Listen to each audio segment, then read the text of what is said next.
Arratsaldeon danori. Buenas tardes a todos y a todas. Hoy, en este día, quiero presentaros una conferencia que se titula La seguridad social a debate. El ponente es una persona de reconocido prestigio en el ámbito de conocimientos de la seguridad social y del mundo de la previsión social voluntaria aquí en Euskadi. Es José Ramón Urrutia y persona a la que os voy a comentar su currículum, que es impresionante. Es licenciado en Ciencias Económicas y Empresariales por la Universidad del País Vasco, también es actuario de seguros, también por la UPV, doctor en Ciencias Económicas y Empresariales por la UPV también en el año 1995. Y ha sido profesor del departamento en la cátedra de Contabilidad Analítica de la Facultad de Empresariales de Sarrico. En el mundo profesional, en el trabajo de la empresa privada, ha tenido muchas responsabilidades. Ha trabajado en la empresa Funcor como responsable de contabilidad de costes. También ha sido controller en Pradera Hermanos S.A. y en Ibercobre. También, por otro lado, ha tenido otro tipo de actividades en el mundo, bueno, diríamos de la política. Ha sido director y viceconsejero de presupuestos del Gobierno vasco en las dos primeras legislaturas. Y también a tener en cuenta en el ámbito profesional, que me he olvidado, ha sido director general de Biarco Consultoría, que es una empresa en el ámbito de las cajas de ahorros vasco-navarras. Y un poco, pues para continuar con el mundo de la política, ha sido senador por designación de la Comunidad Autónoma Vasca en el Senado español, desde el año 2005 al 2007, y miembro de la Agencia de Calidad Unicual desde el año 2008 al 2009. Hoy día, él os dirá, está jubilado, pero por eso no quiere decir que esté inactivo. De hecho, hoy nos va a impartir esta conferencia y participa en otros ámbitos. Es miembro en estos momentos de la Comisión de Control de los Planes de Pensiones del Consejo General de Economistas y también participa en la Junta de Gobierno de los Planes de Previsión Social Voluntaria promovidos por el Colegio Vasco de Economistas. Como podéis ver, un currículum impresionante en el ámbito de la seguridad social y de conocimientos de temas de previsión y de todo este mundo, y que seguro que la conferencia va a ser una conferencia muy interesante la que nos va a exponer. No quiero entreteneros más, voy a pasaros ya con José Ramón y le voy a pasar la palabra. José Ramón, por favor. Arratsaldeon guztioi, eta ongi etorriak momentu honetan animo asko pandemian eta besarkada handi bat. Eskerrik asko apuntatzen, baina debate hitzaldi honetara eta bagoaz momentu honetan zaindu mesedez eta kontu zibili momentu honetan. Muy buenas tardes a todos.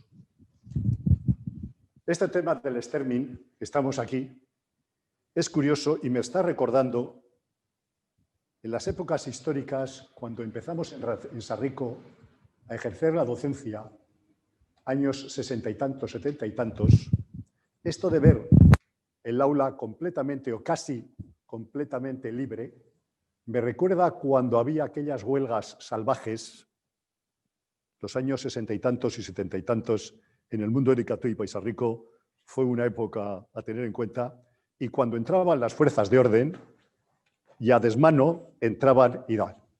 Pero las circunstancias son otras, Y lo que os quiero decir ante todo, a todos vosotros que os habéis apuntado y habéis dado el paso para estar en esta charla, debate, que yo creo que es así, pues agradeceros primero el haberos apuntado. Y segundo, os decía en mi mal euskera que tengáis mucho cuidado.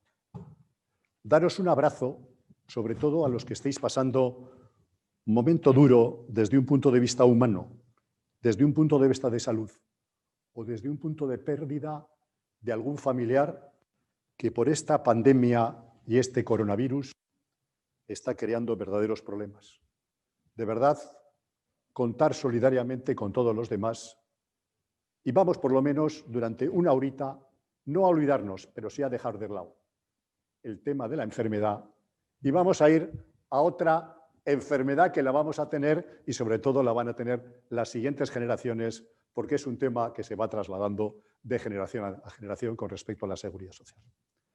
No puedo empezar sin dar un agradecimiento a los organizadores. Organizadores, SECOT en especial, BBK, no sé cuántos más. Gracias por haberme permitido ocupar esta cátedra o esta posición aquí delante de todos vosotros y que me veis detrás de las pantallas. Y sobre todo, tengo que agradecerle a José Luis, que ha echado demasiado el butafumeiro. Mi vida profesional ha sido, pues como la de muchos. Empezamos a trabajar desde muy jóvenes, estudiamos y trabajamos y después, pues la vida nos ha llevado por muchos derroteros. Gracias a Dios, yo doy gracias a mis padres y a mis hermanos sobre todo, y después a todos los que he tenido como compañeros y jefes en los 40 y tantos años de cotización en la vida. A José Luis le tengo que agradecer porque con José Luis le conozco desde el año 85, que empezamos a trabajar conjuntamente en Biarco. Biarco en aquel momento yo había vuelto del gobierno, había vuelto otra vez al mundo del cobre y las cajas tenían un problema en aquel momento con respecto a las pensiones y con respecto a los complementos de seguridad social y complemento. Y entonces dijo, ya hay que empezar a plantearse, porque la seguridad está, en aquel momento, el año 85, hubo una huelga, que nos acordaremos el año 85, estando gobernando el PSOE, y hubo un problema entre UGT y PSOE, y había una dificultad importante de cara al futuro de seguir manteniendo un sistema de prestación como tenían las cajas y como tenían muchas empresas y como todavía hay algunas que siguen. Y entonces se creó Biarco. Y allí le conocía a Biarco, le conocía a José Luis.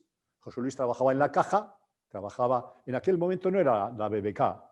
¿Estabas en la municipal o estabas en la vizcaína? En la municipal. Y José Luis entró a trabajar con nosotros y estuvo con nosotros pues casi un quinquenio. Trabajador, muy buena persona y sobre todo un gran amigo. Y como me ha hecho la alabanza, yo tenía que devolver, pero es la realidad. Lo que yo os digo es la realidad total. Y con esto creo que he dado un repaso a todos los que estáis detrás de las pantallas, a los organizadores y sobre todo a José Luis. Y también no me voy a olvidar que aquí detrás no veis, pero hay dos chicas que se están dedicando a llevar toda la organización técnica que para conectar a no sé cuántos metros o kilómetros, pues hay que trabajarlo. También a ellas agradecerles y decirles que sois una alhaja. Bien, pues vamos a empezar ya. Intento no aburriros en demasía.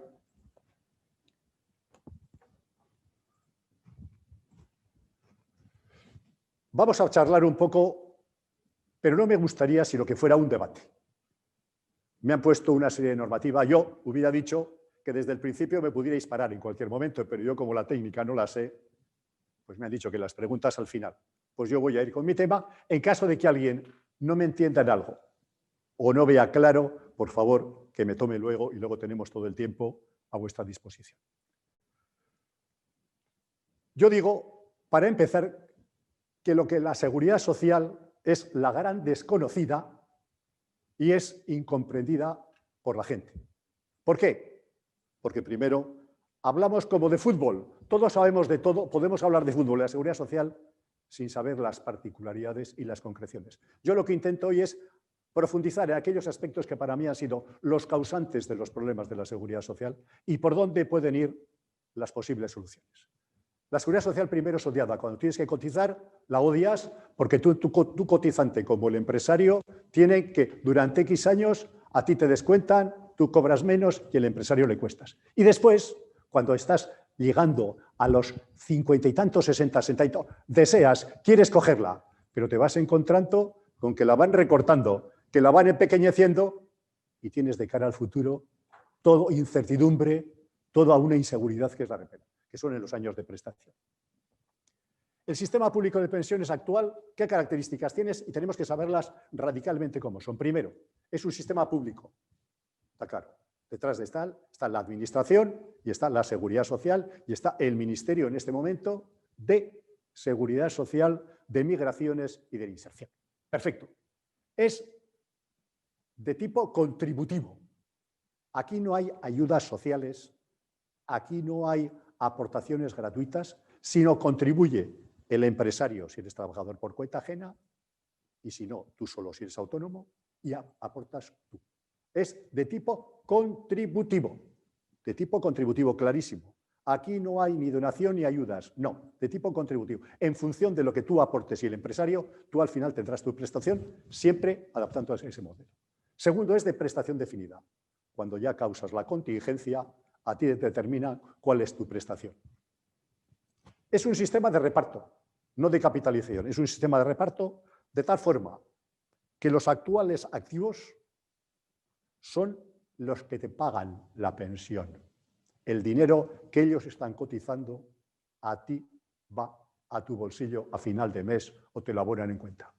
Y no de capitalización. Es decir, tú en la vida activa lo que estás adquiriendo son derechos anuales para poder cobrar en el momento en que tú te jubiles un dinero, pero con el dinero que están pagando los que cotizan. Tiene su base en la solidaridad intergeneracional. Es decir, que los activos atienden en todo momento a los pasivos y el pasivo cobra. Con tres problemas graves que los voy a remachar hasta la saciedad. Hay una falta de información sobre el equilibrio actuarial a nivel personal y a nivel del sistema que no se informa a la gente nunca.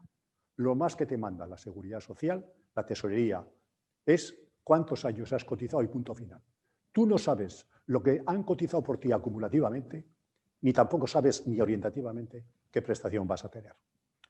Hay una falta de información no solo del dato actuarial, sino del dato financiero a nivel individual y a nivel general.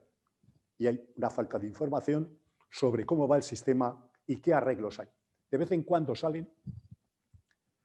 ¿Por qué la seguridad social siempre se habla de desequilibrios? Bueno, pues yo creo que lo que hace falta saber es qué variables intervienen en el modelo de seguridad social. En el modelo de seguridad social hay 4 tipos de variables. Y voy a empezar con las causantes, para mi opinión, de siempre el problema, que son las variables políticas.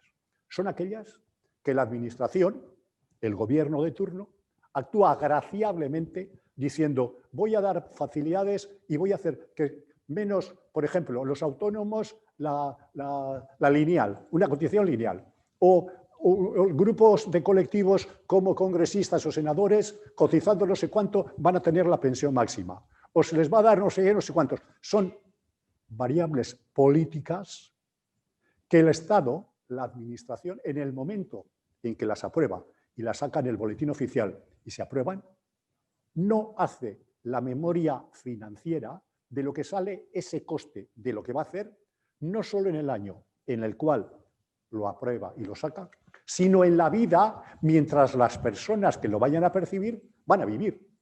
Que ahí se produce un agujero. Las variables políticas, que nadie habla de ellas, casi nadie, una de las causantes. Hay otras 2 variables, las económicas y las variables demográficas.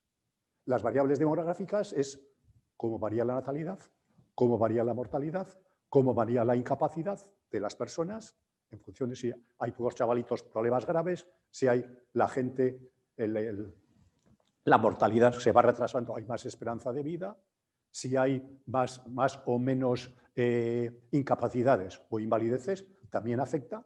Y después los movimientos migratorios, entradas y salidas con respecto a la población existente. ¿Cuáles son las variables económicas? Las variables económicas son aumento y disminución del PIB, de la actividad económica, el paro, el empleo, cómo va variando las retribuciones salariales a la gente, si hay aumentos de la actividad económica, los salarios irán aumentando, si hay situaciones de crisis y ponderación, los salarios van bajando, y eso es fundamental, porque tú cotizas en función de, ya lo veremos luego, de unas bases de cotización y de unos tipos de cotización, con lo cual, en función si las variables económicas de ese país durante una y dos generaciones van cambiando, te va afectando. Las variables que también tienen un desconocimiento de la población son las variables técnicas y actuariales. Cada régimen de seguridad social, trabajo por cuenta ajena, los autónomos, la de mar, la de empleadas de hogar, la del carbón, las agrarias, tienen unas bases y unos tipos de cotización que están en función y que van variando y hay que saberlas. ¿Por qué? Porque en función de esas bases de cotización obtendrás luego la base reguladora y en función de la base reguladora sabes tú la prestación que vas a tener. En función del tipo y de los diferentes niveles de cotización, en función de los tipos, sabrás luego qué puedes tú ir generando y cuánto tienes que hacer. Todo que son fundamentalmente las variables y los modelos, han llevado a la seguridad social en este momento a una situación económica y financiera que la vamos a ver. Todos estos datos están perfectamente sacados, ninguno es un dato propio mío, casi nada, lo único que he hecho es mezclarlos. Todo está, y lo diré diciendo de dónde ha salido. Desde el año 2012 al 2019, la Seguridad Social ha destinado, además de lo aportado por las cotizaciones, 137.252 millones, cuya procedencia ha sido pues, casi 78.000 del Fondo de Reserva que el año 2003 se constituyó, Fondo de Reserva que se formó, ¿para qué? Porque eran años excedentarios en los cuales las cotizaciones superaban las prestaciones. Y en vez de hacer otra cosa, se creó un fondo de reserva, que es la hucha de las pensiones, que en aquel momento se ha sacado de ello, y en este momento justo tenemos 2.000 millones de euros. Se han sacado 77.400 para poder seguir pagando las prestaciones desde el 2012 al 2019.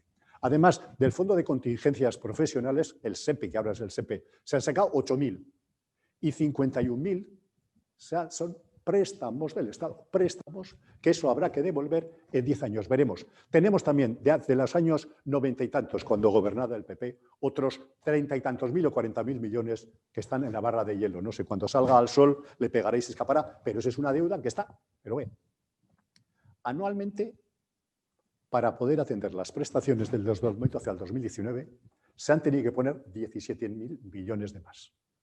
Si tú divides las cifras de 137 entre los años, los últimos años el déficit anual de la Seguridad Social está por los 18.000 millones. En el 19, comunicado a la UE, a la Unión Europea, es el 1,44 del PIB. El PIB estaba en 1,1 justo, luego serían alrededor de 15.000, 16.000. La previsión del 2020 va a ser, se estima, de más de 23.000 millones. El endeudamiento de la Seguridad Social, el endeudamiento con el Estado, está en récord, está en 72.600 millones. Situación patrimonial. Una es la financiera, la tesorería, el dinero. Y otro es el patrimonio en balance. Toda empresa tiene una tesorería y tiene un balance. En el último informe, que hablaremos luego otra vez del Tribunal de Cuentas, el Tribunal de Cuentas, en el último informe al ejercicio 2018, boletín oficial y documento público, arroja un saldo negativo, es decir, una quiebra de 38.000 millones. Y el fondo de reserva no llega a 2.000 millones.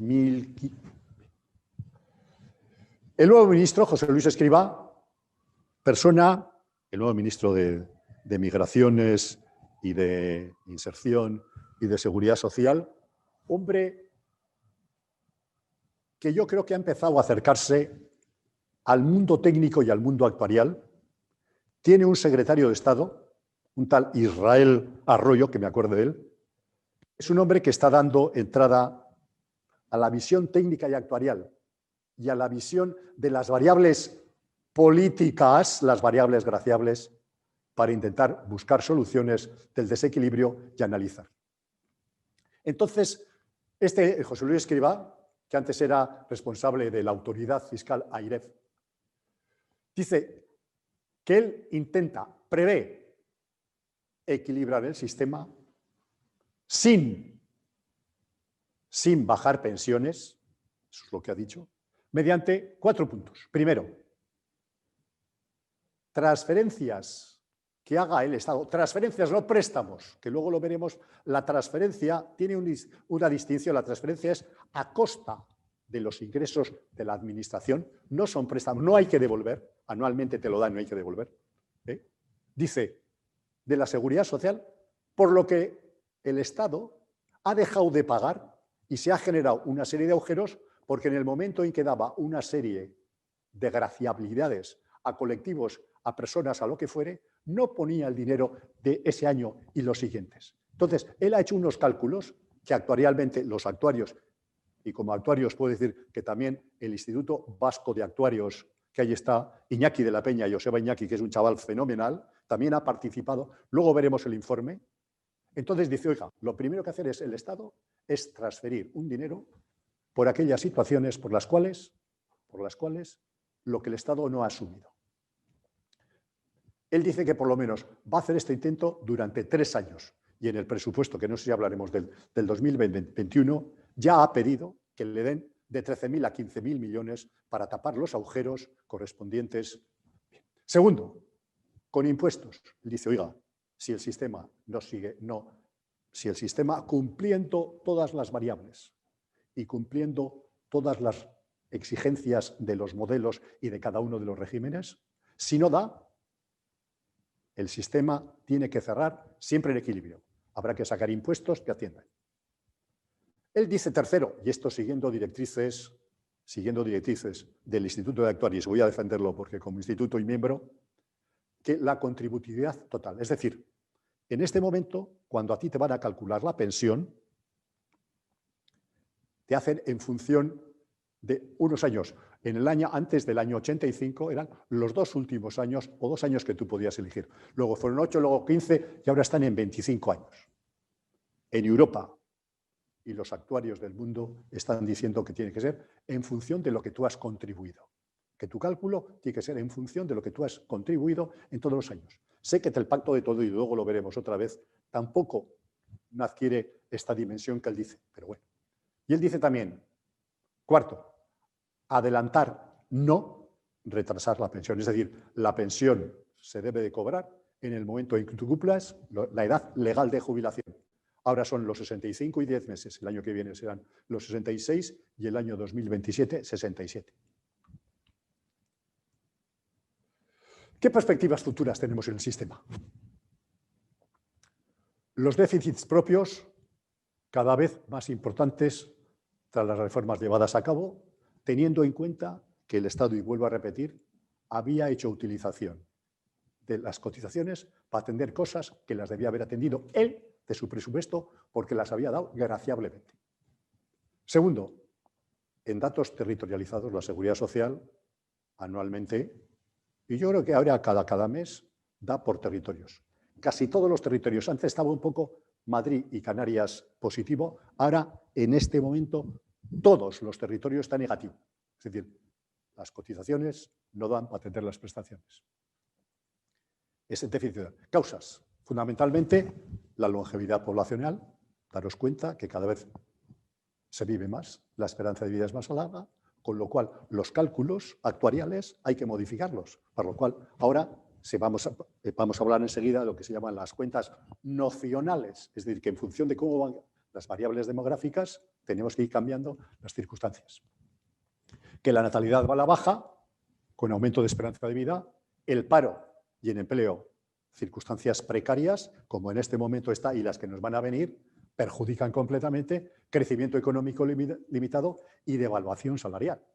se ha producido una devaluación salarial. Hubo un crecimiento hasta el año 2007-2008, se cayó todo el imperio con el tema de Salomon Brothers y otra vez. Con lo cual, cotizaciones inferiores a las prestaciones. ¿Qué perspectivas de futuro tenemos en este sistema? Para la gente que puede pensar. Hoy la pensión media del cotizante, estoy hablando todavía a nivel estatal, a nivel de Estado. Luego ya hablaremos qué pasa en el Estado y qué pasa en el País Vasco.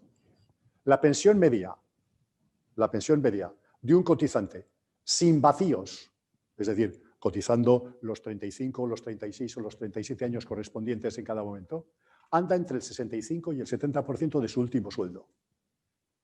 En Alemania no llega al 50%.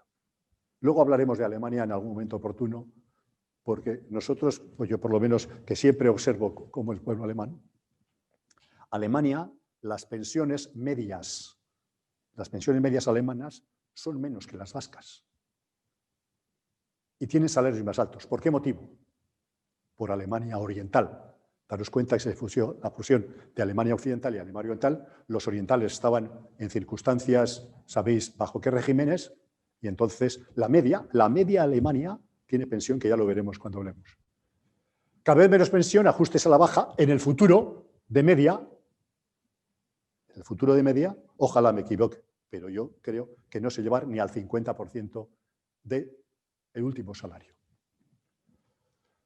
Con lo cual ahora ya se está planteando, y sobre todo el Instituto de Actuarios lo veremos, el tema de las cuentas nocionales. Noción, es decir, que tú a la gente le debes ir informando. Y este es un compromiso que tanto el gobierno del PSOE como del PP desde X años está diciendo que sí que se va a mandar. No se manda. Pero se está diciendo que técnicamente es imprescindible que la gente anualmente sepa cuánto dinero lleva acumulado, qué años le quedan, y en función de estimaciones 1, 2 o 3 horizontes laborales, ver qué pensión puede tener si se cumplen las premisas de tipos, de bases y de vida, que se calcula una vida de esperanza de vida. Cada cual luego puede tener conflictos de más esperanza de vida porque vive más o una incapacidad o muerte adelantada. Esta es información que se tiene que ir dando. Nuevo sistema público y nuevas fuentes de financiación. Está planteando. El sistema de reparto, hay mucha gente que está planteándose, y sobre todo a nivel de territorio común, como yo digo, que se tiene que pasar a un sistema, y algunos partidos políticos, a un sistema de capitalización. Sistema de capitalización, yo no me opongo. Privadamente, los sistemas privados de pensiones son de capitalización. Tú vas aportando y lo pones a tu nombre y te va informando en los planes de pensiones o las entidades de previsión social voluntarias, tanto de empleo como individuales, informando trimestralmente cuánto dinero tienes, qué rentabilidad estás obteniendo y cuánto tienes acumulado. Ese es un sistema que es imposible trasladarlo aquí. ¿Por qué motivo? Porque el Estado, si pasara de un sistema de reparto a capitalización, tendría que poner dinero financieramente de los derechos que todavía los jubilados tienen pendiente de cobro con la prestación que tienen hasta su muerte prevista. A su viuda si están casados. Y después, el dinero, aportar también el dinero de aquellos activos que están trabajando y que llevan X años trabajando. Ese sería para tener información completa de cada cual supiera cuánto tiene el derecho y dinero. Aquí ahora solo el sistema de reparto dice, usted tiene un derecho que mientras usted no vaya causando la contingencia, se queda en derecho. Luego ya veremos si usted cobra, cómo cobra y a ver qué pasa políticamente. Los jóvenes, que van a ser menos, van a tener que atender a más pensionistas, que es otro de los problemas, con el tema de la natalidad, y durante más años. ¿Se generará un conflicto generacional? Veremos. Las reformas presentadas y aprobadas hasta ahora, lo he puesto hasta ahora, tienden siempre a reducción de las pensiones. ¿Hay otras soluciones o modelos? Yo creo que el modelo que se está encaminando por la variante que hasta ahora ha llevado tanto la buena de Magdalena Valerio, que fue la anterior, que ahora está presidente del pacto, de la Comisión del Pacto, como José Luis Escrivá, parece que quiere ir por otro derrotero poniendo orden en quién tiene que cotizar y qué dineros no ha puesto el que tenía que haber puesto. Hay otros como Alemania, Dinamarca, Francia, Noruega, con nuevas fuentes de financiación. Impuestos sociales, ecológicos, verdes, petróleo, gas. ¿Se rompe con eso el sistema? No. Será contributivo. Contribuye ¿quién? La administración, pero es un sistema contributivo. Factor de equidad actuarial, cuentas nacionales, que este es un tema novedoso. Yo creo que, me parece que la primera vez que yo he visto es, que lo he comentado ahora, es este, dice que los actuarios, cuando estás tú trabajando en una compañía de seguros, en una entidad de previsión social voluntaria o en un fondo de pensiones, lo que hacen es hacer los cálculos correspondientes, considerando la matemática actuarial, la estadística actuarial y buscando cuál es la realidad de cada persona y en cada momento. Y lo que estás viendo es cuánto van cotizando y ver cuánto van acumulando para que luego, si el sistema es de prestación definida o aportación definida, tú puedas darle luego una pensión en función de lo que ha aportado, o si no puede llevarse todo, si es de aportación y de acumulación, te puedes llevar todo cobrando cuando quieras. En otros países, y esto es así, y esto lo puedo haber subrayado así, y en lo relativo a la seguridad social, este tema se pone y se informa a los interesados de los cálculos actuariales. Son las cuentas nocionales. Y yo creo que es imprescindible, que aquí no se ha hecho. Hay un informe del Instituto de Actuarios que yo os recomiendo a los que estáis viéndome, del año 2020, de septiembre, ha sido hace pues 2 meses, con 2 conclusiones, que dice: el sistema público es generoso y hay muchas desigualdades. ¿Por qué? Dice, los pensionistas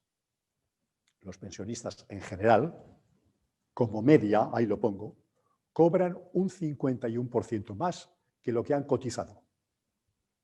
Si tú subieras, si haces un seguimiento y se ha hecho cogiendo jubilados de los años últimos, del 17, del 18, del 19, viendo que en función de lo que han cotizado, las sumas de las prestaciones en función de cómo se ha calculado la pensión suman 1,51 euros. En otro informe previo del 19 sobre años anteriores, el 13, el 12, el 14, el 2007, 2008, salía solo un 28% más. ¿Y qué conclusiones saca este informe de septiembre del 2020? Primero dice, revisar el tema de los años cotizados para calcular la pensión.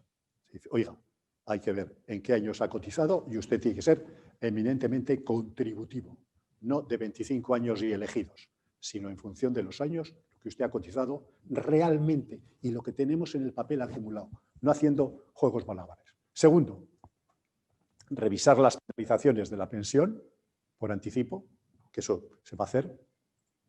Revisar las bajas bonificaciones por el retraso de la pensión, es decir, favorecer y dar igual ventajas de cualquier tipo al señor que retrase la pensión. Y te dice revisar el sistema en su conjunto. Es un informe fácil de leer, no te meten ni una matemática actuarial, ni un dato técnico, todo es fácil de leer. Hay un informe del Banco de España también, de agosto del 2020, de hace 3 meses. Estos es decir que cobran más, que se percibe más de prestación que la que tienes derecho en función de lo que has aportado, te dice cuál es la rentabilidad financiera. Te lo da como si te han dado la seguridad social un interés por haber hecho una acumulación de derechos, no de dinero porque no hay. Dice, el informe, cuidado, que me he pasado, cuidado. El informe del Banco de España te dice, la rentabilidad anual de las pensiones percibidas con respecto a las aportaciones te da como media la rentabilidad anual de un 3,5%, según muestra de los datos de alta en jubilación año 2017. Es decir, lo que ha hecho el Banco de España es, los jubilados que lo hicieron y causaron la contingencia del 2017, analizaron cuáles habían sido las cotizaciones aportaciones de ellos y de los empresarios o de los empleadores o ellos solos, lo que fuere. Y con respecto a las prestaciones, veo que había una rentabilidad anual media del 3,5%. Más como en los cálculos que se habían hecho durante los años que habían estado de media entre lo que habían empezado a cotizar y la prestación, se calculó que el IPC medio había sido el 2 y pico, la rentabilidad financiera neta sería alrededor de 1 punto. De tal forma que el rendimiento medio es el factor de descuento con el cual un dinero que tú has metido, ¿qué rentabilidad te ha dado al final de tu vida mientras vas cobrando? Yo creo que están claras las ideas, ¿no? Tercer informe que también he querido para que la gente remachara y me diga, este tío está contándonos historias. Informe del Tribunal Central de Cuentas de fecha 5 del 8 de 2020, que está en el boletín oficial, todos ellos, los datos, están totalmente. Informe de fiscalización sobre el sistema al 31/12/2018, es decir, el Tribunal de Cuentas siempre va con retraso y ha fiscalizado el cierre a 31 de diciembre de 2018 de la Seguridad Social. Y dice 4 conclusiones. Primera, clarísima además, rotundo, advierte que la viabilidad del sistema público de pensiones peligra si no hay una reforma urgente. Así lo dice, pero peligra el sistema en sí, porque no aguanta. Y claro, porque además el Tribunal de Cuentas ha hecho un informe diciendo la evolución solo ha centrado en una variable demográfica del baby boom. El baby boom, sabéis que ha empezado ya, pero hasta el año 2033-34 va a empezar a jubilarse la gente que nació en los años 60 y tantos, 70 y pocos. Y ahí va a haber, que luego lo veremos. Luego hay otro dato, dice, cuidado, entonces peligra si no hay una reforma urgente. Segundo, dice, adolece de un problema estructural de sostenibilidad financiera por la evolución demográfica y la evolución económica. Porque además se mete en los ciclos económicos. Y te dice, los ciclos económicos cada vez más hay, y hay con periodos cada vez más cortos de alzas y bajas, que eso crea problemas por las devaluaciones salariales de los cotizantes. ¿Por qué? Porque el nuevo jubilado cobra más que los antiguos que van muriendo, con lo cual, además de que hay más, tienen más dinero que pegar. Y como este es de reparto, aquí no se ha generado ninguna bolsa, sino que son derechos y eso hay que sacarle el dinero. Tercero, recomienda, en vez de préstamos, deudas de la Seguridad Social con el Estado, no, que ya suelten el dinero en el momento, transferencia. Si alguien lleva el tema de presupuestos, esto estaría en el capítulo 4, transferencias corrientes, por lo cual hay transferencias de inversión en el 7, en el 4. Y quinto, o el cuarto, dice los gastos corrientes del mismo, los gastos corrientes de la Seguridad Social, los trabajadores que trabajan para la Seguridad Social, los inmuebles, las mejoras, tal, gasto corriente. Esto es a cargo del Estado. Bien, me voy a centrar ahora, ¿cómo andamos de tiempo? ¿Vamos bien, no? ¿O no? Bien, ¿no? Bien. Datos numéricos de la Seguridad Social a nivel estatal. Me voy a septiembre 10. Bien, vamos bien. Datos numéricos de la Seguridad Social a nivel estatal. A septiembre del 2020. Número de cotizantes. Todos los regímenes cotizantes no llegan a 19 millones, 18.876.000 personas. 1% menos que en febrero, fundamentalmente causa de lo que tenemos entre manos. Número de pensiones, 9.780.000. Pensionistas son menos siempre, porque hay gente que cobra más de una pensión. Puede ser por él o la gravidad que tenía la mujer o a favor de otros familiares. La nómina mensual, 9.925,7 millones. Coger esta cifra porque una mensualidad del Estado, de lo que paga la Seguridad Social a todos los jubilados, es casi la misma nómina total de un año de los pensionistas del País Vasco. La nómina anual no llega a 140.000 millones. Esta cifra ahora, si alguien quiere ver el presupuesto del año 2021, para el año 2021, con el ingreso mínimo vital y con no sé cuántas cosas más, el Estado ha propuesto ya que son 160 y tantos mil. Es decir, va a haber un aumento de un 20 y tantos %. La pensión de jubilación personal, la de jubilación, 1.166,70 al mes. Nómina de pensión de jubilación mensual. La pensión media, contemplando no solo esa, sino la de viudedad, incapacidad familiares, 1.014 euros. Crece un 0,1 y crece 2.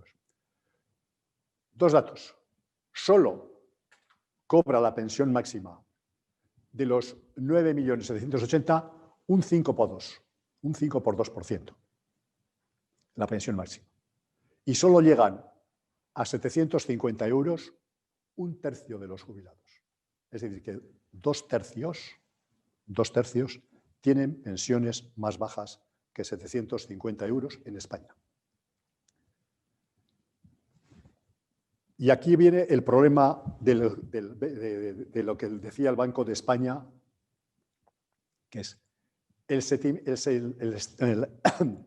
la estimación del crecimiento progresivo de los pensionistas o beneficiarios por el efecto del baby boom.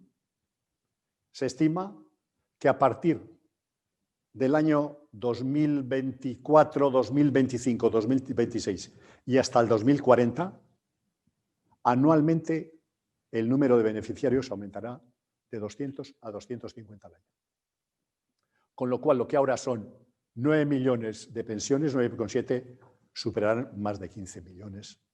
Veremos entonces cuáles serán los cotizantes. ¿Qué pasa en el País Vasco, en Euskadi?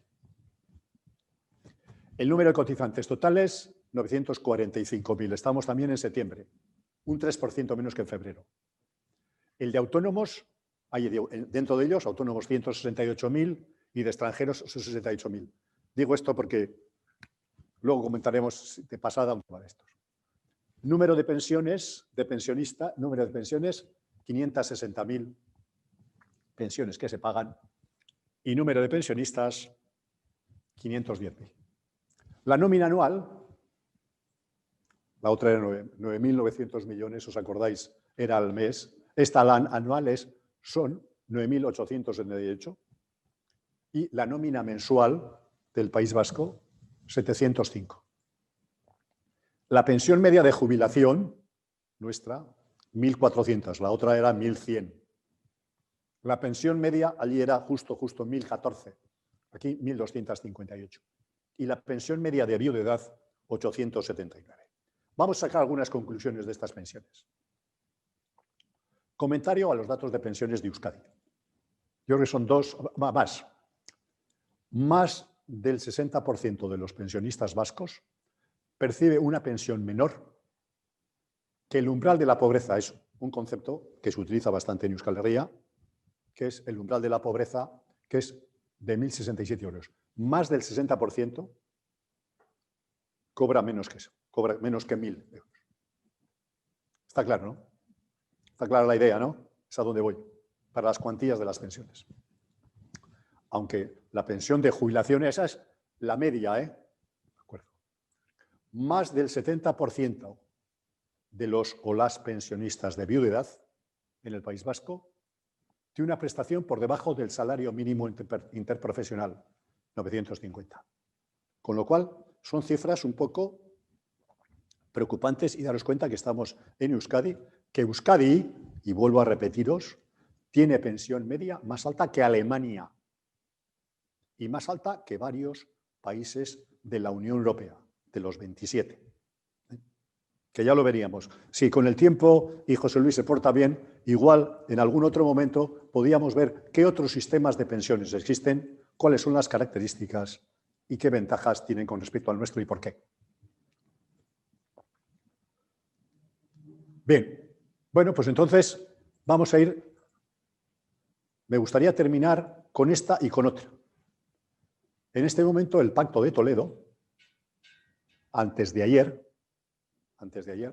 ha estado trabajando, y el Pacto de Toledo, sabéis que es una comisión que se creó al objeto de que los miembros del Congreso y parte del Senado pudieran constituir una comisión que solo dialogara sobre qué soluciones, qué salidas, qué nuevas reformas o qué modificación total habría que dar al sistema de seguridad social.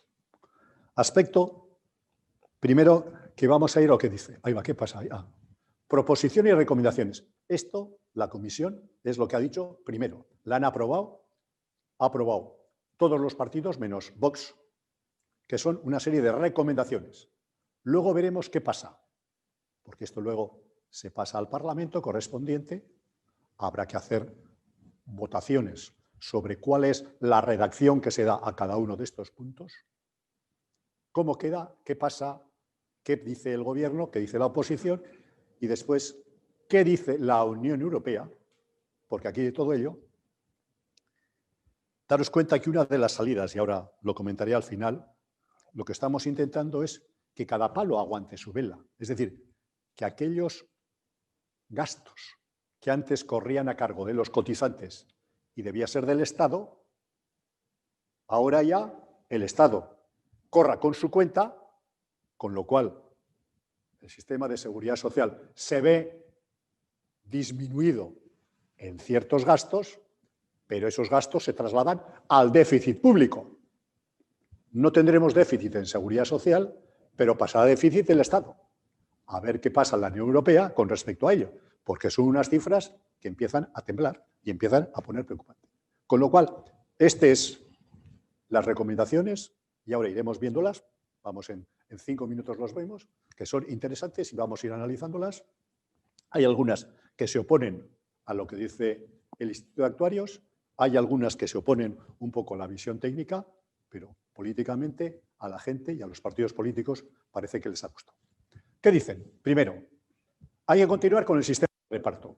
Magnífico, me parece buena idea. ¿Por qué? Porque es inviable. El otro, lo demás, sería una quiebra, el Estado tendría que cerrar, pero cerrar completamente. Hacerse el Banco Central Europeo, hacerse cargo de ello. Segundo, hay que buscar siempre, segundo objetivo es la búsqueda del equilibrio, cotizaciones, igual que prestaciones, y la sostenibilidad. Eso en el futuro, que eso casi es hablar con Dios. Pero bueno. Tercero, y esto, aplicación, pero esto todavía no es ley, por favor, esto son sugerencias de la Comisión. Aplicación del IPC real para revisión de pensiones y además dicen, y garantizarlo por ley, porque sabéis que la reforma del 2013 del PP decía todo lo contrario, con lo cual. Cuarto, hucha de pensiones, mantenimiento y futuro, a ser posible que eso se vaya engordando, porque menos los 2.000 millones de euros, eso es una castaña. Quinto, revisión del régimen de autónomos. El sistema de autónomos, yo creo que ha sido hasta ahora una forma de salvar a un grupo de cotizantes, por eso lo he puesto aquí, en este país no llegamos a 200.000, pero a nivel del Estado son casi más de 3 millones o 4, y los autónomos cada vez abundan porque ya casi todas las empresas lo que hacen es cotizar y usted hace lo que sea y usted aguanta y usted paga tal, yo le pago aquí un dinero, me factura, punto, yo no quiero saber nada. Pero el régimen de autónomos en este momento así ha sido. El autónomo, como cotizaba al mínimo, se encontraba al final de su pensión que era una verdadera miseria. Una verdadera miseria.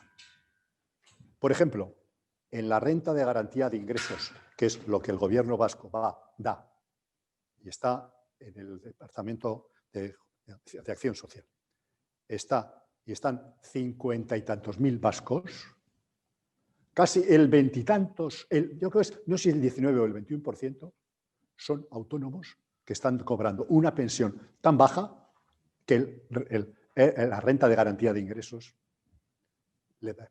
Con lo cual, si este tema siguiera así, lo que no han cotizado por motivo ABC no me meto, al final el gobierno vasco, con los ingresos propios de las haciendas forales procedentes de nuestras declaraciones, tenían que complementar o compensar ese tema.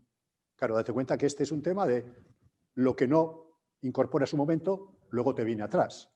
Si este tema no se modifica, daros cuenta que aunque se modifica ahora, el bagaje todavía de autónomos que han cotizado durante los años anteriores nos vendrá así. Es decir, esto vas a mejorar, pero para dentro de media generación o una generación. Pero bueno. Cálculo de la pensión. El que haya cotizado como mínimo puede cobrar la pensión, lo que le toque, y después el cálculo para cotizar los últimos años o poder elegir los más favorables. Esto se han pedido. Esto va en contra de la contributividad y de las técnicas actuariales. Pero bueno, así se ha pedido. Yo no digo nada. Pero bueno, tengo que comentar.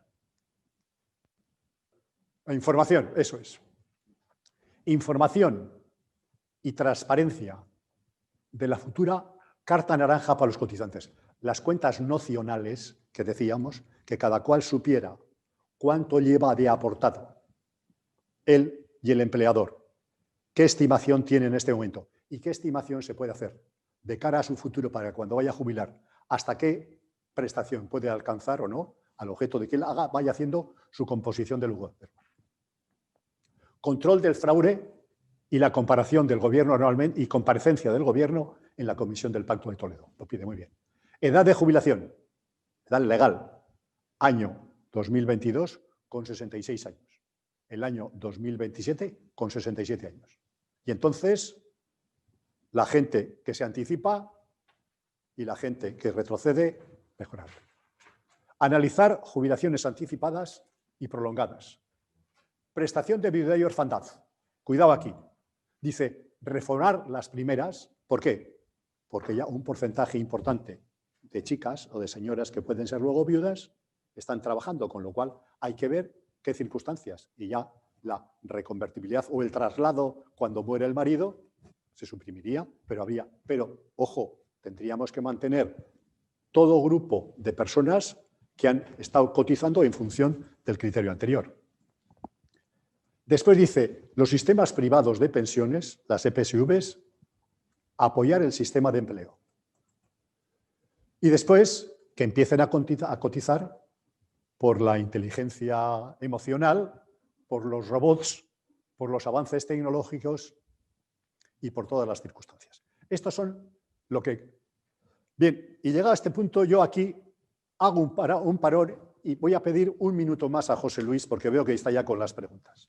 Que es, todo esto, yo creo que no se ha tenido en cuenta dos cosas. Y yo creo que es fundamental que lo debo decir. ¿Cuál va a ser el coronavirus y las consecuencias que en esta generación va a tener esta pandemia con respecto a las variables demográficas, natalidad, muerte, invalideces e incapacidades, porque las consecuencias del coronavirus están ya planteando que hay mucha gente que está ya cobrando la pensión de incapacidad con 40 y tantos, 50 y tantos años, sobre todo en el personal sanitario. Segundo aspecto, que no se ha tenido para nada en cuenta eso y las consecuencias que puede tener a medio plazo, yo no sé a largo plazo, pero sí. Y después me ha preocupado también otro tema de cómo está evolucionando, que tampoco se ha tenido en cuenta, de cómo está evolucionando tanto el Banco Central y los europeos y los otros bancos centrales con respecto a los mantenimientos tan bajos de los tipos de interés. El dinero está por debajo de los suelos, por debajo del cero.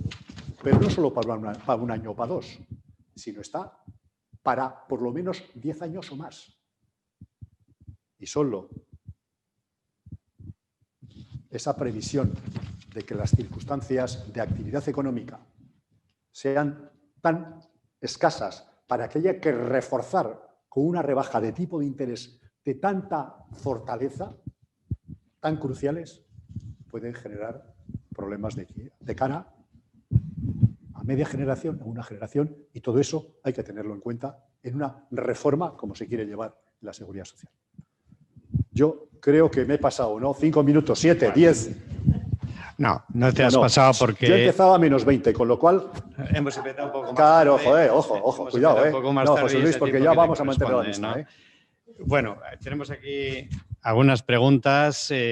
Aquí no dice que por qué los pensionistas están obligados a hacer la declaración de la renta si estas rentas no son de trabajo. ¿Tengo que ir contestando cada una o cómo? Bueno, venga, va. sí, iríamos una por una, mejor. Perfecto, muy bien, muy Sí, bien. sí, mejor. Hombre, yo creo, primero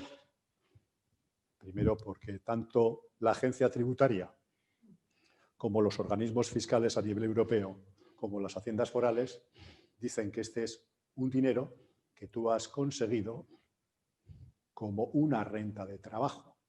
Es una renta de trabajo de tal forma que tú ahora vas a percibir las consecuencias de esa renta de trabajo, tanto del empresario como tú, y tú en este momento tendrías que cotizar.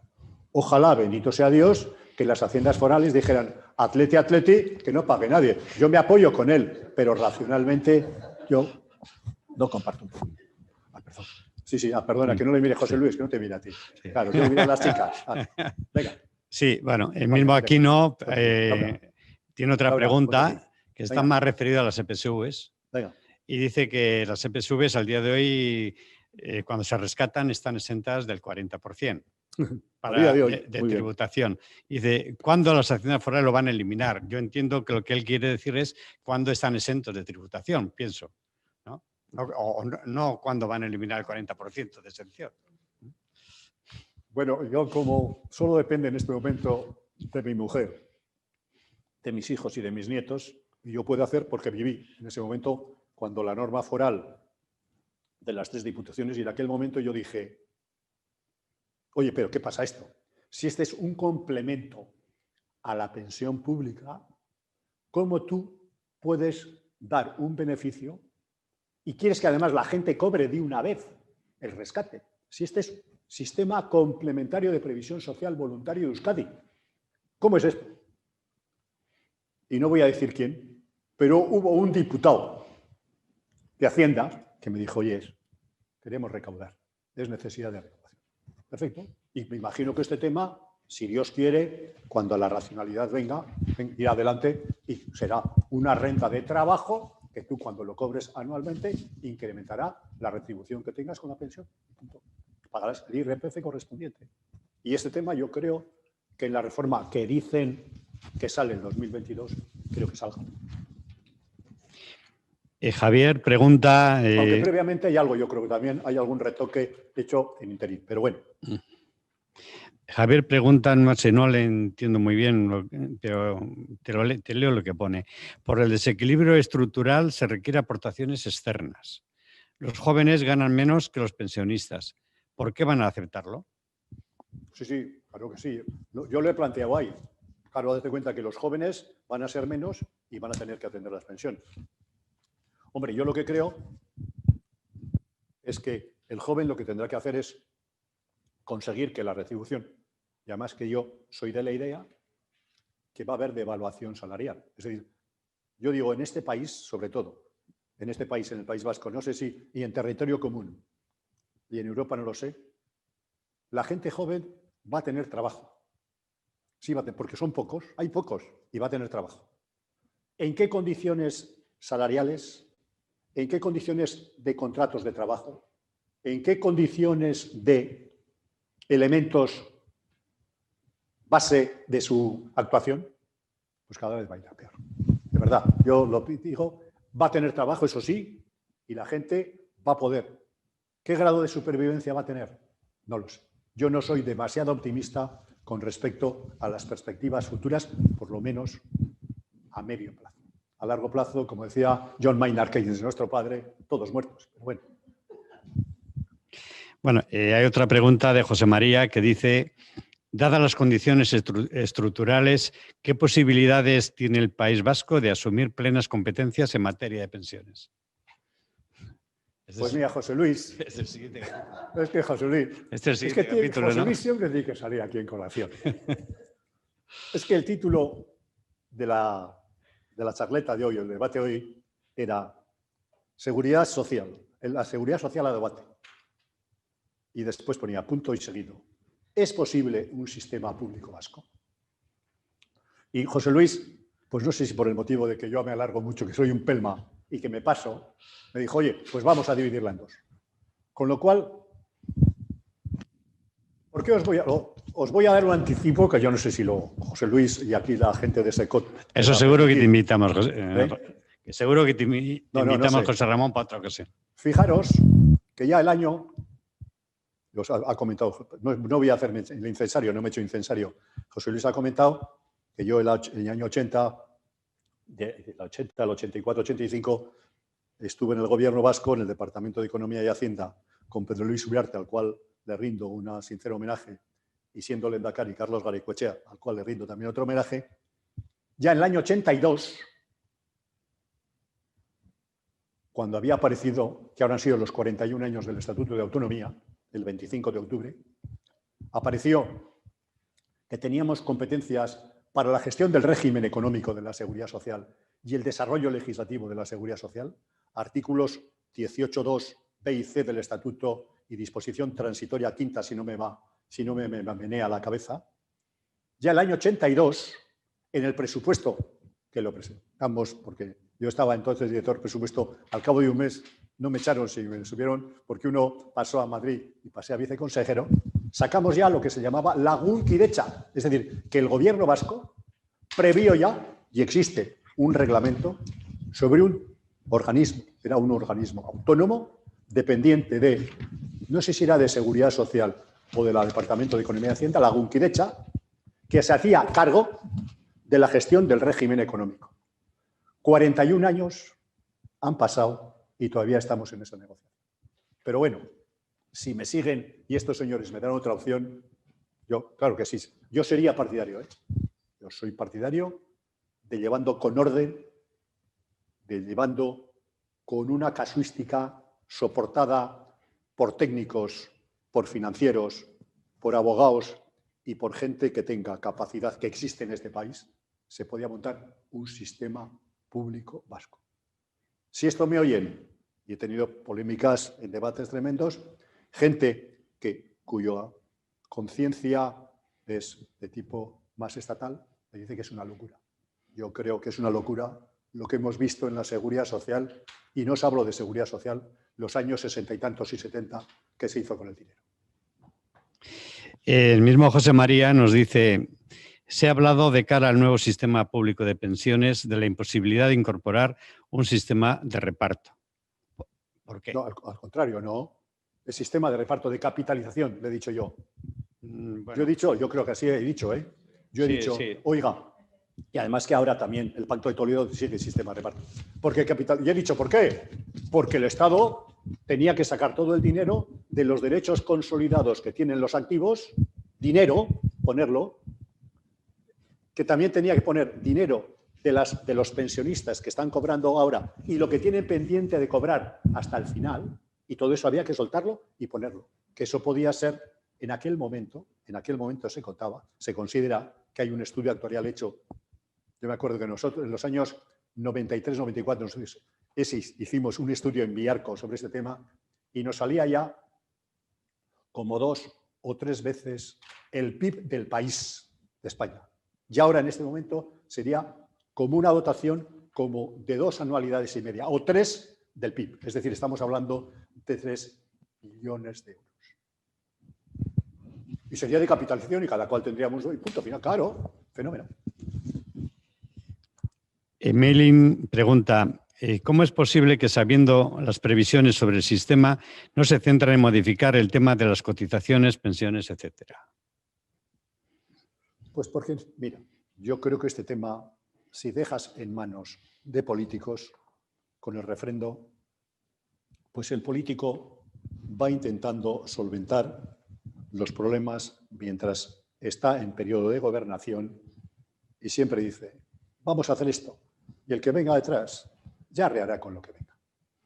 Ha faltado, yo creo, que una dimensión técnica importante que yo creo, y por eso he echado un grado de alabanza tanto a la Madalena Valerio como al bueno de José Luis Escrivá, porque creo que los actuarios, y hay actuarios no solo en este país, sino en territorio común, con cabeza y que saben lo que es la seguridad social, y dentro de la seguridad social hay un colectivo de actuarios que no le han podido hacer, porque claro, el que manda es el de arriba. Coldo pregunta: ¿es posible un sistema mixto de capitalización y reparto? Claro que es posible. problema es que la parte de capitalización tenía que soltar el dinero. Claro que es posible. Sí, sí, claro, sí. Y a partir de un momento oportuno, ahora es capitalización, pero suelte usted todo lo que quede atrás. Claro. Todo eso, si aquí el problema es dinero. Bueno, ganas de hacerlo, gente técnica mirando, gente técnica llevando las circunstancias y dinero, soltar el dinero, fuente de financiación. Pero si aquí las vamos a pasar canutas para que nos apruebe, mi opinión, la Unión Europea, las reformas que vienen con los nuevos presupuestos. Vamos a verlo. Bueno, parece que no han pasado más preguntas.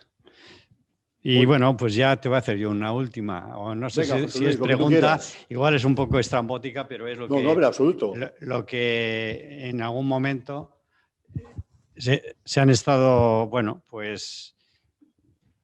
Perdón. Un cable. Sí. Que en algún momento, bueno, he estado viendo también en televisión los últimos días. ¿Y qué posibilidades hay que ahora se habla, como cada vez que los sistemas de automatización de las empresas están al orden del día y van quitando personal de las empresas? ¿Qué posibilidades existen de que esas máquinas puedan cotizar a la seguridad social? Claro que sí. Claro. Estaba el último punto el último o el anteúltimo punto del Pacto de Toledo, y no solo la inteligencia emocional, también, y la productividad. Estoy convencido. Oye, si aquí solo es regularizar la situación, ver cuáles son los recursos y ver luego cómo al empresario o a la entidad que tire adelante, que además de invertir en el robot, que intenta al objeto de disminuir la carga humana y disminuir la carga del costo de personal y de los gastos de personal en sus costes, en sus contabilidad de costes, diga, oiga, incorpora diciendo, bueno, este robot, además, por solo esto, a usted le va a costar esto, porque creo que este ha quitado a 1, 2, 3 o 4 personas, que estas eran de la categoría tal, con un sueldo tal y una antigüedad tal, y que cotice por la mitad o la cuarta parte. Si eso se puede hacer, y yo creo que en el mundo, no solo aquí se está pensando en ese tema, sino que yo creo que tanto Nueva Zelanda, que tiene un sistema de seguridad social francamente magnífico, y yo creo que países de Centro Europa y Australia, este tema lo tienen también en la cabeza. Con lo cual, pues veremos, José Luis, pero si Dios nos da salud, la próxima vez hablaremos de esto y mucho más. Y si no, en el Valle de Josafat. Pues muchas gracias, José Ramón. José Luis, a vosotros, por favor.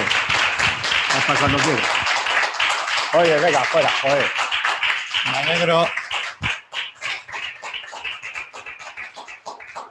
Me alegro que has compartido hoy esta jornada, esta conferencia, y espero volverte a invitar en la otra parte que nos queda y en alguna más, porque hoy aparte de la otra parte del sistema vasco, has intuido algún otro tema más. Sistemas europeos. Sí, sistemas europeos. Si lo que hace falta es, sin viajar mucho, porque yo no viajo mucho no sé, porque no puedo por circunstancias, pero si te entras un poco a ver, pues dices, bueno, pues esto se puede copiar de aquí, se puede copiar de aquí. Ojo, pero lo que hace falta es luego ganas, posibilidades y que políticamente lo acepten. Nada más. José Luis, pues nada, ya sabes, muchas gracias de nuevo. Siempre me tienes de amigo desde el año 85. Seguiremos así hasta cuando quieras, José Luis. Muchas gracias. Venga, muchas gracias, a vosotros. Venga, fenómeno. Bueno, ahora ya me puedo mover. Pero esto sí no se ve. Bueno, y para terminar, anunciaros que el próximo jueves, a la misma hora, a las 6:30, va a haber otra conferencia que le va a impartir Andrés Urrutia, no es José Ramón. Es buen amigo y un gran amigo profesional. De José Ramón, notario, profesional y humano. Notario, y es también presidente de Euskaltzaindia. Y bueno, pues ya despedirnos hasta la próxima jornada, y esperemos que os haya gustado esta conferencia, y por el nivel de preguntas que se han hecho, yo creo que ha habido interés. Bueno, muchas gracias y hasta el próximo jueves. Hasta luego.